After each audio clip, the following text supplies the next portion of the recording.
बिस्मिल्लाहिर्रहमानिर्रहीम। अस्सलाम वालेकुम स्टूडेंट्स। लेक्चर स्टार्ट करने से पहले मेरे चैनल को लाइक और सब्सक्राइब कर दें, बेल आइकन को प्रेस कर दें ताकि हर न्यू आने वाली वीडियो का नोटिफिकेशन आपको मिलता रहे।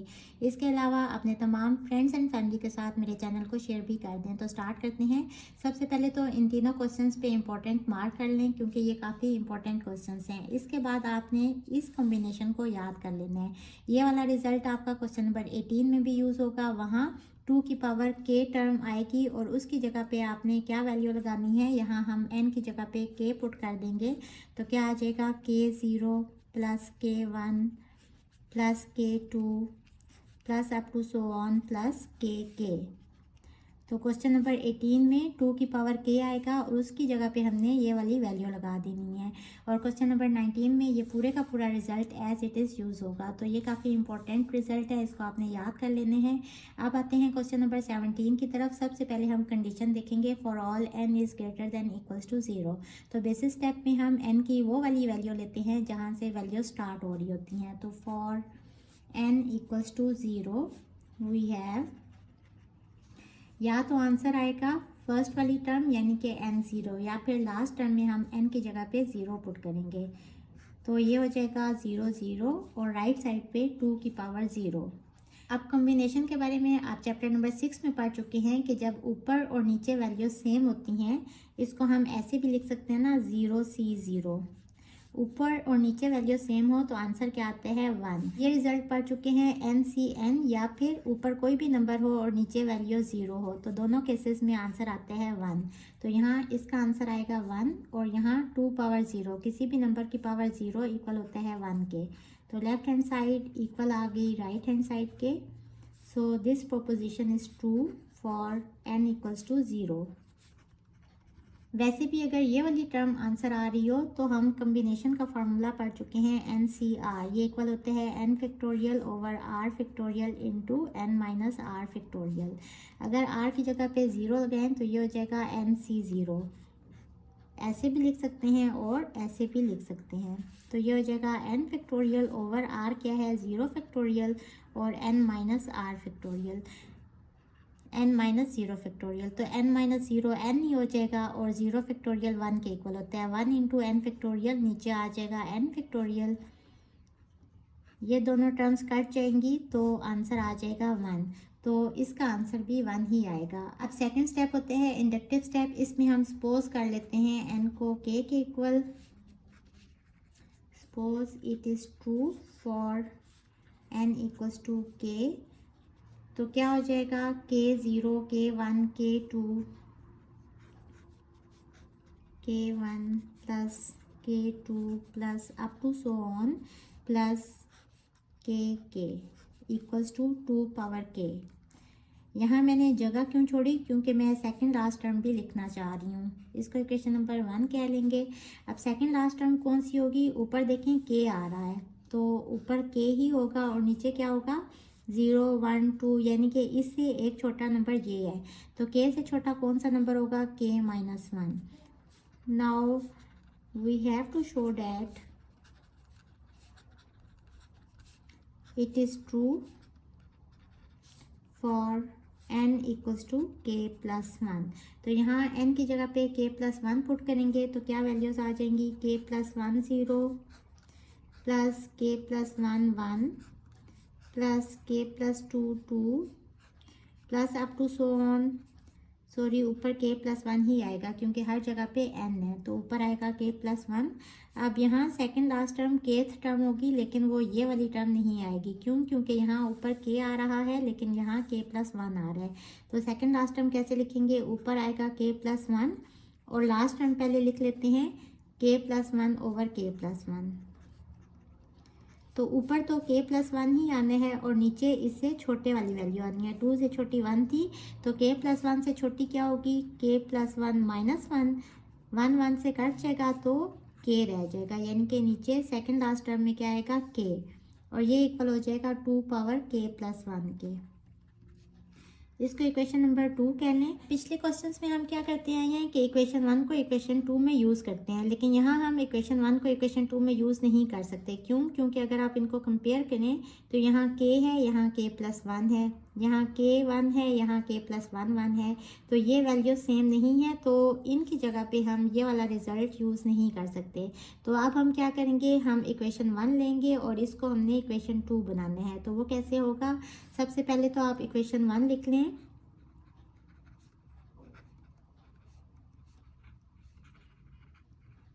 ये हो जाएगा k0 plus k1 plus k2 plus up to so on plus k और k minus 1 plus k equals to 2k। ये मैंने इक्वेशन नंबर 1 लिख ली।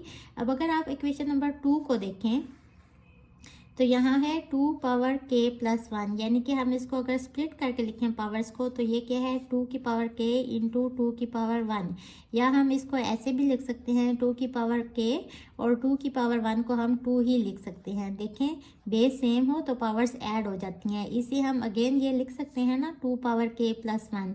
ये मैंने क्यों किया? अगर हम इक्वेशन 1 को 2 से मल्टीप्लाई कर दें दोनों साइड्स पे तो ये वाली जो साइड है राइट साइड ये इक्वेशन 2 के इक्वल आ जाएगी। फिर हम इसकी लेफ़्ट साइड को भी इस तरह का बनाने की कोशिश करेंगे, क्योंकि हमने इक्वेशन 1 को इक्वेशन 2 बनाना है। तो हम क्या कहेंगे, मल्टीप्लाई बोथ साइड्स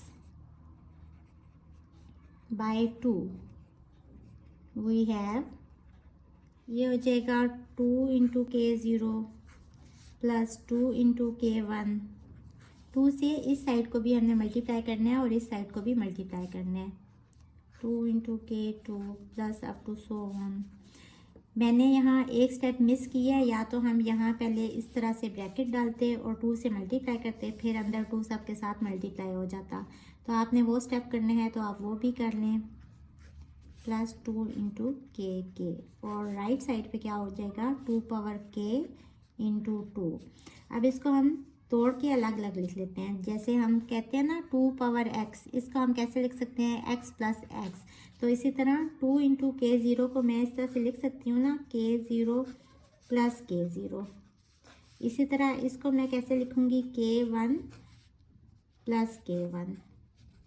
इसको कैसे लिखूँगी प्लस k2 प्लस k2 दो दफ़ा। इसी तरह इसको भी k minus 1 plus k minus 1,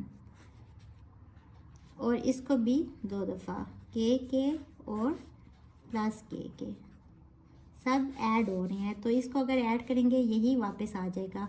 दोनों को ऐड करते जाएंगे तो वापस ये वाली टर्म्स ही आती जाएंगी। और इस साइड पे हम लिख लेंगे 2 पावर k प्लस 1। पावर्स को ऐड करके एक ही बेस पे लिख लेते हैं। इसके बाद अगर फर्स्ट और लास्ट को छोड़ दें टर्म्स को और बाकी दो दो के पेयर्स बना लें। और ये मैं क्यों कर रही हूँ, मैंने यहाँ पास्कल्स आइडेंटिटी यूज़ करनी है जो हम चैप्टर नंबर 6 में पढ़ चुके हैं कि अगर दो नंबर्स हैं NCR और NCR माइनस 1, यानी ऊपर वाला नंबर सेम है और नीचे ये है और इससे छोटा एक नंबर है, यानी कि छोटा और उससे अगले वाला नंबर, इन दोनों को अगर हम ऐड करें तो इसका रिज़ल्ट क्या होता है, ऊपर वाले में हम एक नंबर ऐड कर देते हैं n प्लस 1 और नीचे वालों में हम बड़े वाली टर्म लिखते हैं। यहाँ r माइनस 1 है और यहाँ r है, तो दोनों में से बड़े वाला कौन सा है, r। इसी तरह अगर हम इन दोनों को देखें k0 और k1, तो ऊपर नंबर सेम है जिस तरह इसमें था, तो यहाँ हम इसमें एक ऐड करके लिख लेंगे यानी कि k प्लस 1, और नीचे क्या करेंगे बड़े वाली टर्म, ये 0 है और ये 1 है, तो इन दोनों में बड़े वाली टर्म कौन सी है, ये वाली, तो 1 लिखेंगे नीचे। अब ये रिज़ल्ट यहाँ यूज़ करेंगे, first term as it is लिख लेंगे और इसकी जगह पे ये रिज़ल्ट यूज़ करेंगे पास्कल्स आइडेंटिटी यूज़ करते हुए।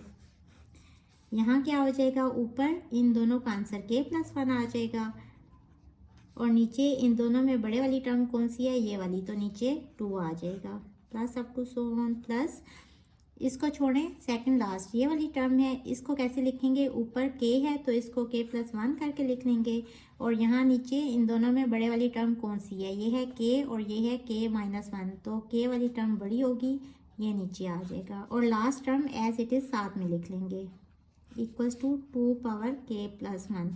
अब अगर आप इसको कंपेयर करें इक्वेशन नंबर 2 से, तो यहाँ देखें सेकंड टर्म सेम हो गई, थर्ड भी सेम हो गई, फिर सेकंड लास्ट टर्म भी सेम हो गई, सिर्फ फर्स्ट टर्म और लास्ट टर्म ये दोनों सेम नहीं है। तो इनको सेम कैसे करेंगे, अब हम पढ़ चुके हैं कि जब नीचे ज़ीरो हो तो आंसर क्या आता है 1, ऊपर चाहे जो भी कॉम्बिनेशन यूज़ हो रहा हो, तो चाहे ऊपर के हो और नीचे ज़ीरो हो, या चाहे ऊपर के प्लस वन हो और नीचे ज़ीरो हो, दोनों केसेस में आंसर क्या आएगा 1। तो इसकी जगह पे हम ये लिखेंगे, क्यों, क्योंकि हम इक्वेशन नंबर 1 को इक्वेशन नंबर 2 के इक्वल बनाना चाह रहे हैं। K plus one 1 plus k plus one 2 plus up to so on plus k plus one k. अब लास्ट टर्म को भी हमने ये बनाना है। अब हम पढ़ चुके हैं ये वाला रिजल्ट भी कि जब ऊपर और नीचे वैल्यू सेम हो, यानी एन सी एन इस तरह का कॉम्बिनेशन हो, तो भी आंसर क्या आता है 1। यानी कि हम अगर लिखें के और के, इसका आंसर भी 1 होगा, और अगर हम इसकी जगह पे लिखें के प्लस वन और के प्लस वन, तो भी आंसर सेम होगा। दोनों केसेस में आंसर क्या होगा 1। तो इस वजह से इसकी जगह पे हम क्या लिख लेते हैं खुद से ही, के प्लस वन और के प्लस वन, क्योंकि दोनों की वैल्यू 1 होगी, इक्वल्स टू 2 पावर के प्लस वन। अब देखें ये बिल्कुल सेम आ गई like equation 2, which is same as equation 2। So P of K plus one is true, hence it is true for all n is greater than equals to 0.